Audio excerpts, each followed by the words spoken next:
Can you sing better with your eyes closed or open? Yeah. Hey, well, okay, we'll just share that wisdom. It's all inner and it's all good. We know that. And we know what's coming is all good too.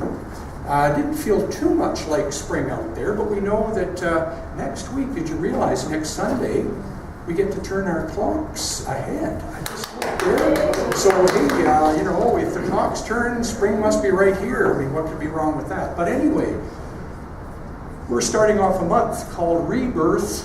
What is it called? Rebirth of Spring. And that's what Reverend Joyanne and the whole service and the celebration is going to focus on. Today, I started off with a couple of words, and I'm sure everybody picked them up. It had something to do with being open. And spring is about an opening, isn't it? The ground is kind of open up and life comes up, whether it's green or whatever the color might be.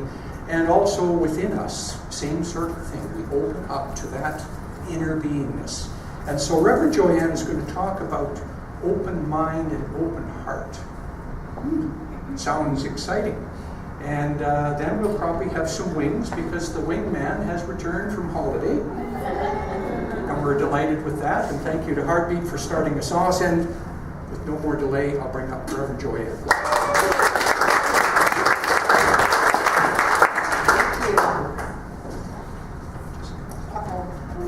Got everything out of order here. What are we going to do with you, Ken? Divine right order. Divine right order, thank you. It's all good, right? Well, I am so excited because this is the rebirthing of spring. Who is ready for spring? Anyone here ready? We can put all of our hands up. Let's put all of our hands up. Say, I am ready for spring. I am ready for spring. Say it again. I am ready for spring. One more time. I am ready for spring. Oh, see, it's going to come sooner now. Because we declared it. And what we declare in mind must be. How exciting is that? So it is. And we know that everything, like during the winter, things were kind of sleeping and nature was taking a collective breath of, kind of resting. And then now this life force that is not gone, but just dozing during the winter months is now coming to life. Dowsing is good too? Okay. All right, so our intention this month, yes, did you have a question? Robert Williams says that spring is nature's way of saying, let's party! In case you didn't hear it, Robin Williams, who has gone on before us, said that nature's message to us about spring is let's party. So let's say that. Let's party! Yes, so we're celebrating spring this entire month, as you can see, and it's perfect. Yes, spring-like weather is coming. It was here all week, and it will be showing up today, I know. So it is our intention here at the center every week this month to look at aspects of the divine rebirthing itself as each of us. As we are like this beautiful seed that Spirit planted here on this planet, and that this life force that is us is coming forward. It's beautiful. We're all blossoming. I was at Bed and Beyond. Who knows about that store? Yeah. And they had a bedspread that I had to buy. And it's called Blossom. Blossom. So if you ever, not that you're all invited to my bedroom.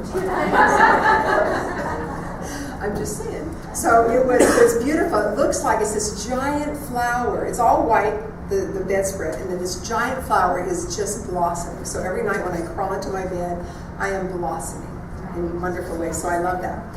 But here's the spiritual truth about not only about spring, but about every single one of us. Here it is, that we are always, all of us are always evolving, no matter how fabulous your life is right now. And for many of us, it is fabulous. We have puppies. We have all these wonderful things happening. No matter how fabulous it is, it can always evolve to something even greater and even better than possible, that we possibly even thought. So life is evolving. And so there's always more expansion to do, and there are greater and even greater possibilities for us to explore. In fact, Abraham Hicks, which many of you have read and studied some of their materials, said that we never get it done. Like we don't arrive and, okay, now I'm a minister and I don't do anything. We are always unfolding, no matter where you go or what you're doing. We are unfolding, we're blossoming greater and better. And so, growing up, all of us learned, and see if this is true for you, we all learned about our 5 senses, right? We learned that we have taste, we have touch, we have smell, we have hearing, and we have sight. And in 1999, there was a movie out. I want to know how many of you saw it. It was called The Sixth Sense. How many of you saw that movie? I had to watch it 3 times because the first time it was such a, I'm not going to say a tongue twister, but a mind bender to watch this movie. If you haven't seen it, I recommend it. It's very wonderful. It was this Bruce Willis and Haley Joel Osment and a little boy who said, I can see dead people. So it's a very interesting movie. I recommend it if you haven't seen it. If you have seen it, see it again. It's very good. Okay, so they were talking about the sixth sense. We're not talking about that today. But what I am going to share with you for the next 2 weeks, today you will get 3, and next week you will get 3. I'm calling them divine faculties, that every single one of us have these 6 things that we may or may not be using. And they are additional ones to the human ones of taste, touch, smell, hearing, and sight. These ones are divine faculties already within us. And so we're going to see, you can check in to see if you're using them. So 3 today, and that's why this is actually called Open Your Mind and Your Heart, Part 1. And next week is Part 2. So before I do that, though, I just wanted to share a couple things. Anyone here for the first time? The very first time? Yeah, we have someone here for the first time. And so this is just for you. Gee, you get your own sermon. This is just for you. And I'd like to do just a tiny little smidgen of our community and what we're about and what we do, because I think that's very important to remind ourselves of that. So the first one is that we are a Science of Mind center. We're called the Centers for Spiritual Living. We have about 500 centers around the world. And Science of Mind principles, with that, we fall under the umbrella called New Thought. And you may not know this, but in 1900, about 1889, around there, 1900s, there was a huge rebellion. Do we all like a good rebellion? Yeah. Okay, there was a rebellion called Spirits in Rebellion, and that's when our founder studied all religions and brought them all together. Instead of being this one or this one or this one, he brought them all together in a teaching called Science of Mind. And there's 3 really important aspects of that.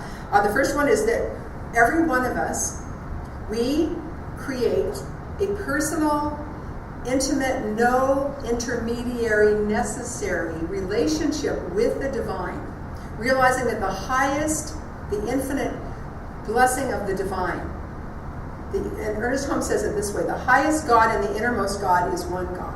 So we believe that. We take full and complete responsibility for our lives. That's kind of a big one. And that we realize we are not victims, that we chose everything.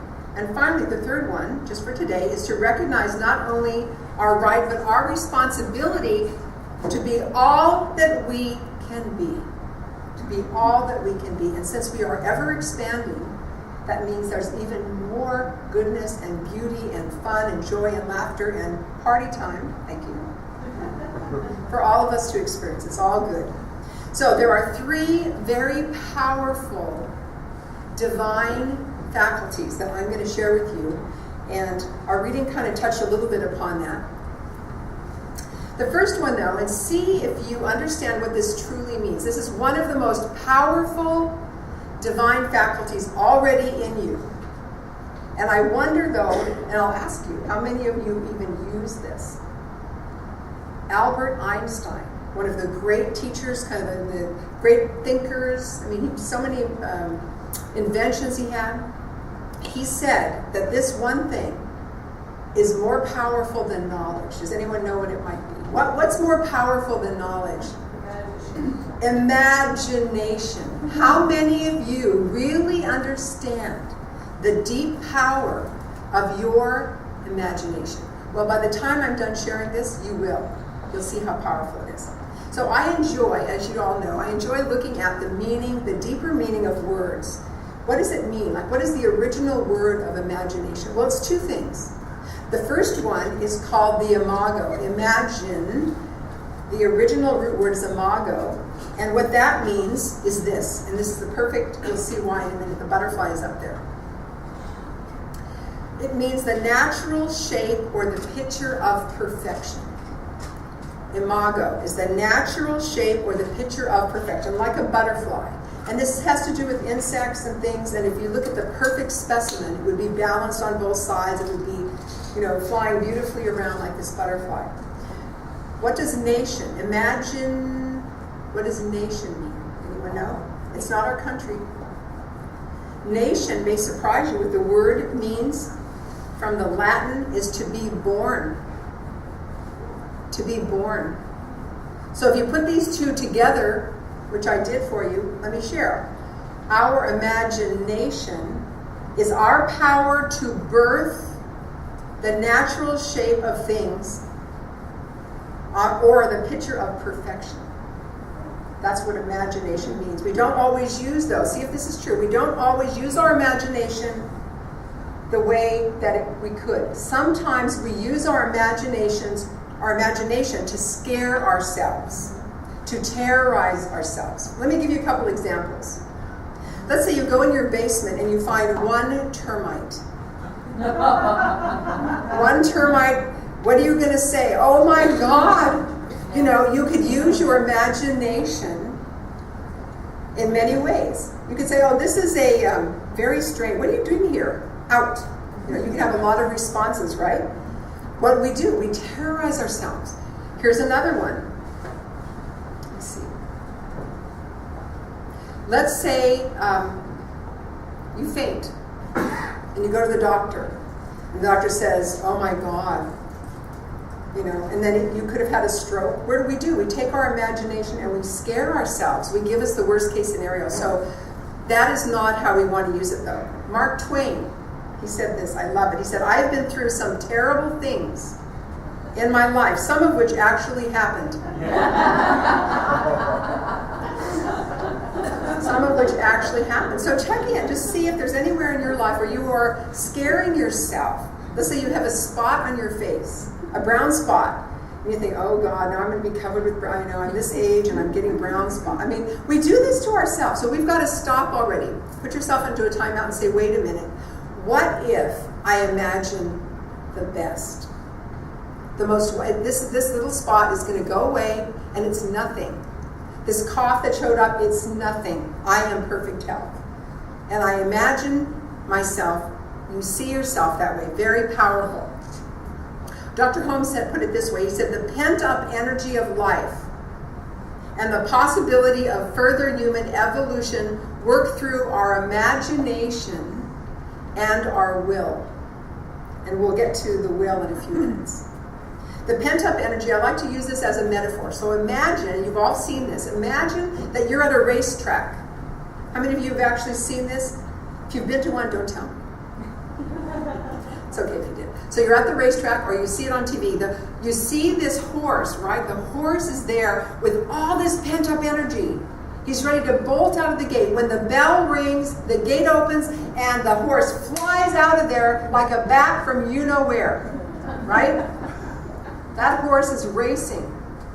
So in this metaphor, spirit is that pent-up energy inside the horse. It is that pent-up energy, and your imagination is the bell that opens the gate. Very powerful metaphor.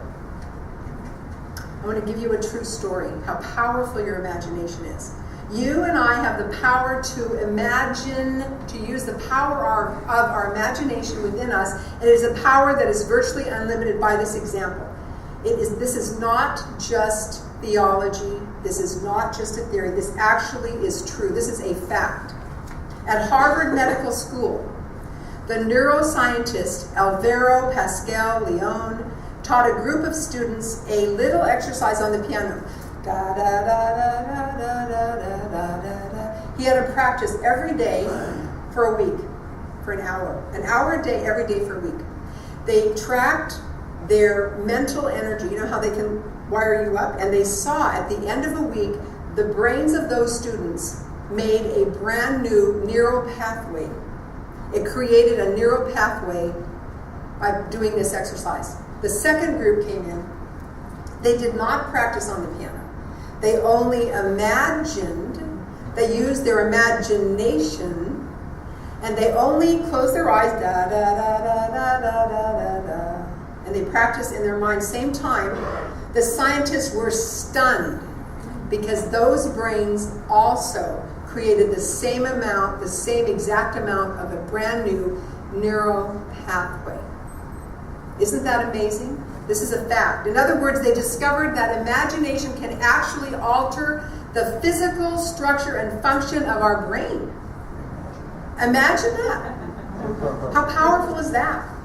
So everything that has ever been done on this planet, great or small, first had its place in the human, through the human, the divine, through the human imagination. Shakespeare put it this way, in his words. He said, as imagination bodies forth the forms of things unknown, the poet's pen turns them to shape and gives to airy nothing a local habitation and a name. All from Shakespeare. He always said things so lengthy.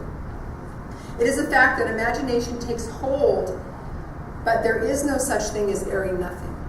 There is a divine intelligence, an invisible essence that is everywhere, and when we use our imagination, we are literally calling into form, using that energy to create. Very powerful. This universal energy is everywhere present, and it is sensitive to us. God is not deaf. The universe is not tuned out. It is always on. So even when you have those moments when you're angry, when you're mad, when you're frustrated, when you swear. Does anyone swear? Rael? No, he doesn't swear. All of those times, your imagination is very creative. It's very powerful. Now, Thomas Troward said this.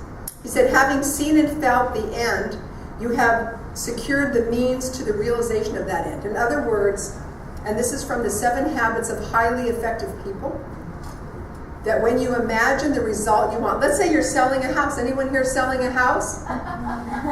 So we're going to join with you. I join with you in knowing, and I am imagining, I call it imagineering. I'm an engineer, right? Imagineering that your house is sold. I have sold 2 properties a long time ago within 12 hours. Bidding war. Within 12, a bidding war. Yes, there's going to be a bidding war. Right, bidding war. It's even higher, right?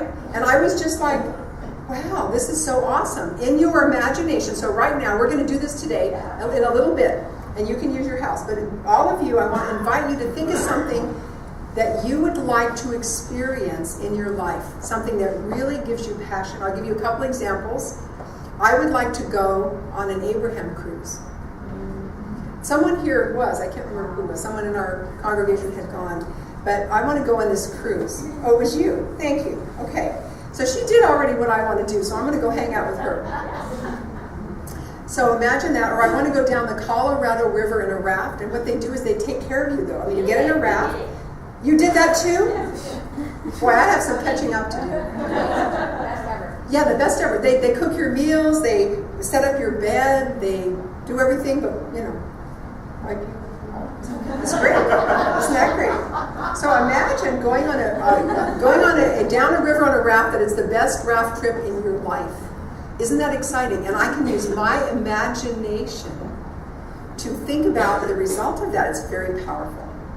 So our imagination is a powerful tool, and Rhonda Byron, in her daily secret teaching, said, there is no excuse not to give 2 minutes a day to intend your tomorrow. So take a moment, and we're going to do this in just a little bit, something that you would like. And so the number 2, so number 1 of the 3, number 1 is imagination. It's our ability to bring into our experience the great good that we desire, or the blessing, or the positivity. Let's say someone wants a job, and they've applied for a job. Why not imagine you're already there? See yourself, I'm already hired, and it's out of your home, and you don't have to go anywhere. You have your job, your perfect job. You get paid a lot of money. Twice as much, someone was saying this the other day, I want to earn twice as much money and work half as hard. Wouldn't that be fun? Who wants to do that? Yeah. So why not? Why can't you use your power of imagination to do that? So number 2, and this is something greatly misunderstood, the second faculty of the mind, or of the divine, that is in addition to our 5 senses, is the will. But what is that? I'm going to give you the exact definition. Our will is our ability to give ourselves a command and to follow it. It's like, I'm using this now for my exercise program. To now exercise daily and not use my busy schedule. I've got radio shows and I've got meetings and I've got all these things to do. No, it's important to exercise. Some of us go through whole weeks where we don't exercise. Anyone ever do that? Okay, we can change that. We give our mind a command and we follow through. Very important. Remember Holmes' words, and this is from the Science of Mind textbook. He says, the pent-up energy of life and the possibility of further human evolution works through our imagination and our will. And Genevieve Behend wrote a book called Your Invisible Power, and she said this: visualizing without a will, sufficiently steady to inhibit every thought and feeling contrary to your pictured thought, would be as useless as a lantern without the light. Here I'm carrying a lantern around without a light. So we want to use our imagination, and we give a command to our mind and we follow through with it. The will holds attention to the mental viewpoint, said Holmes, until the creative power has time to work through the law of unfoldment. So we use our will with persistence. We're not forcing it. You're not forcing it. You're not pushing it. Your will is you're giving yourself a command. And you're also following through. So I love this story of a high school basketball coach. See if you like this. I love this. Who was attempting to motivate the players of his team halfway through a difficult season. So this is the coach. He yelled, he said, how about Muhammad Ali? Did he give up? And the whole team said, no, coach. And he said, well, how about Terry Fox? Did Terry Fox ever give up? The whole team said, no. All right. And then he said, and what about Elmer McAllister? And there was total silence. And Elmer McAllister, one of his brave players on the basketball team said, Coach, who's Elmer McAllister? And the coach snapped. He said, well, you never heard of him because he gave up. He gave up. So we never give up. And John F. Kennedy said this. I love it. John F. Kennedy asked the premier scientist of his day, Werner von Braun, what it would take to put a man on the moon and bring him back. What would it take? And this was the scientist's 5 words. The will to do it. There is not anything you cannot be, do, or have. Use your imagination and the will. Your ability to make a command to yourself and the power to follow through. The last one today, the last of the 3 for today, is called something you have heard, and all of these provide the impetus for rebirthing this time of year, for rebirthing ourselves. You can create a whole new possibility for yourself. So the final one for today, you've all heard of, but do you really know what it means? And it's called intuition. This is a divine faculty that every one of us have. How many of you feel you're really in touch with your intuition? How many of you would like more intuition? Okay, so you can use your imagination and your will to command. I now accept that my intuition is greater than it's ever been. Every day it gets bigger and greater and clearer.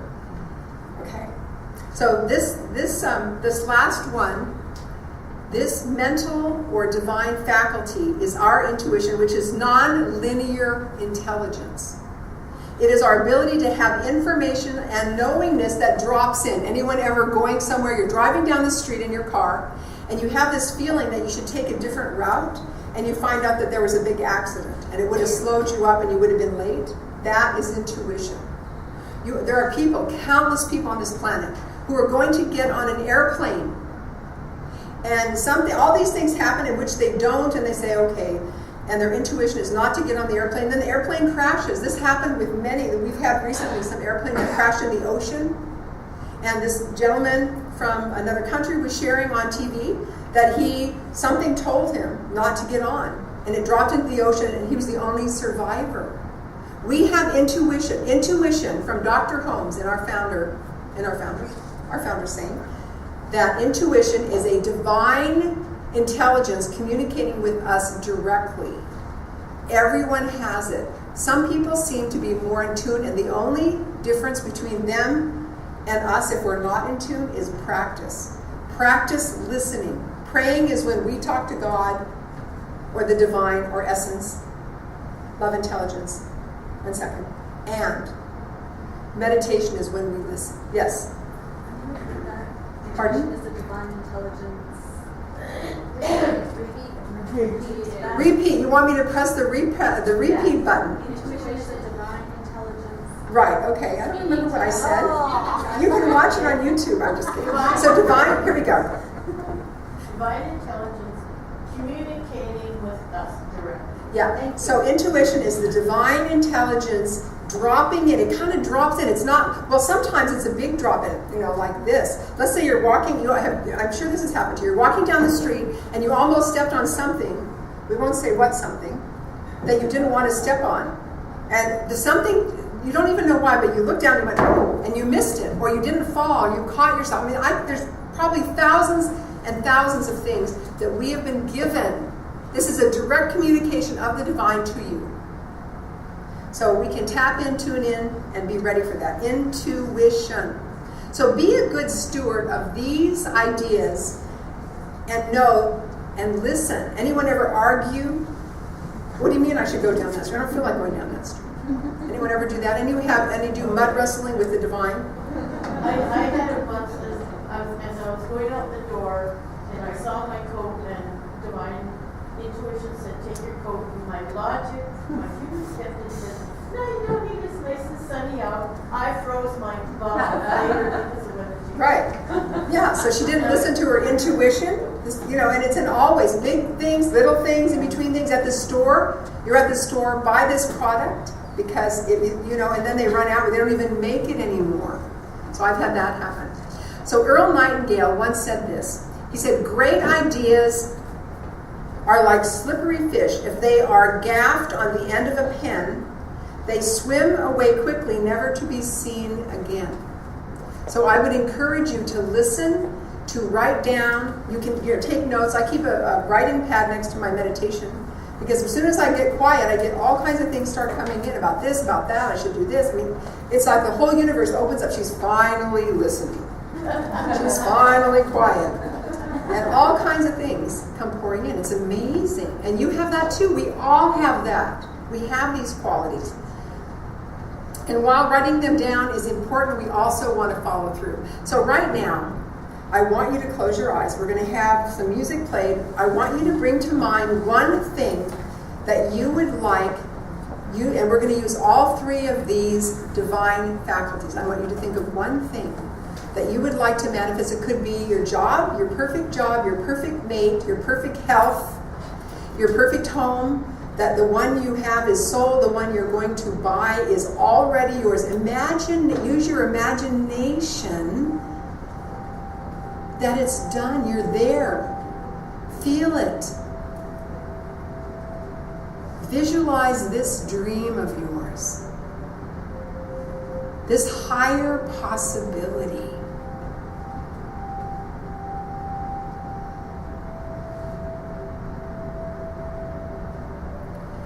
And invite your imagination, that ability to picture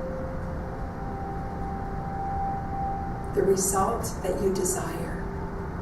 Put yourself, as Abraham Hicks said, into the picture. See that you are inside of the car that you want, or the property you want to buy, or the job that you would like, or the health, or the mate that you're sitting next to your mate, and is this person fine? This is a fine, fine, beautiful being. Imagine it. hold that thought. With your will, you give your mind a command. It's like you were ordering from the menu of the universe what it is you want. And see yourself there. I'm going to be quiet for just a minute, and I want you to go into that vision, whether it's health, whether it's getting with a mate or getting a divorce or buying a house or selling a house or getting a job or whatever it is. Right now, for the next minute, imagine it is done. You are there. Feel it. Feel the joy.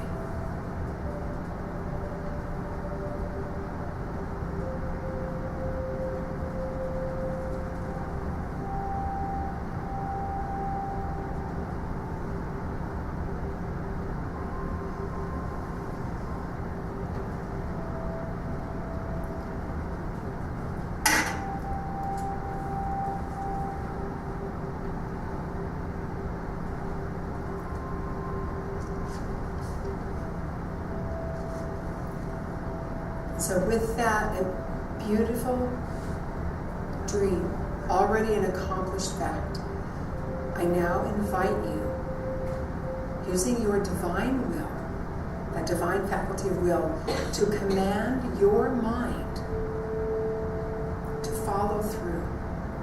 Not only are you imaging it, but you are using your will to be willing to receive it. I command my consciousness to bring this forward. And now you invite your intuition to guide you to the next step. What is next? You ask, what is next?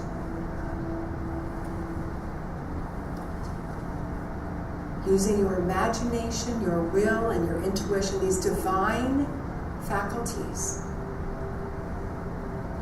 And as powerful and important as these divine faculties are, there is more. There is more. There is all the love of the divine that is always supporting you, uplifting you, empowering you. So remember that you are not alone in this. You are so loved. In fact, you are adored by the universe and supported on this journey in every single second.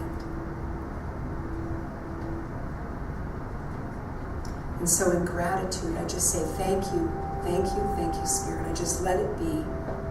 And we say together, and so it is. All right, we have another song. And this one is a beautiful Sunday, which we know is happening. So let's, you can just stay seated and just sing along, or just allow yourself to embody this beautiful, beautiful Sunday.